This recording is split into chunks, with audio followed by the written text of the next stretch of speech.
तर पब्लिक आज सकाळच होतो म्हणून टाकला फडच फिटवून उसाचा. आणि घरी येऊन पहिल्यांदा कपडे इस्त्री करून घेतली. ती तुम्हाला पुढं कळलंच कपडे का म्हणून इस्त्री करतोय. आणि सगळ्यात पहिल्यांदा बॅग पण भरून घेतली. आता तुम्ही म्हणताल ह्यो काय विषय आहे, तर आपल्याला जायचं होतं सहलीला, त्याच्यामुळे एवढी भराभरी चाललेली. आणि ती पुढं बघा तुम्ही सहल कशी एन्जॉय केली. आणि सहलीला जायचे म्हणल्यावर झोप लागते वय, कावा जातोय असं झालं या.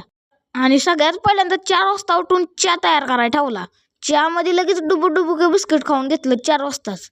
आणि शिरकुंड्याकडे येऊन बघितलं तर ती तयार झाल्या का, तर नुसतं तेलाची बाटली घेऊन इकडून तिकडून नाचत होतं बघा. आणि 5 वाजता शाळेत जाऊन बघितलं तर आपली सगळी गँग पण झालेली गो, आणि इष्टीचं पण आगमन झालं थोड्याच वेळात बघा. आणि मग घेतलं गेस्टर बसून, मग आपली गँग ऐकत्या लावली की गाणी लागली नाचायला. मग तर लाईटा बंद करून कसा बच्चा कार्यक्रम आहे इकडं बघा नुसता काम फोड विषय. आणि आता पुढं पहिले ठिकाणं कुठल्या गेलो की तुम्ही नक्कीच बघा पुढच्या ब्लॉगमध्ये. आपण भेटूया पार्ट 2 मध्ये.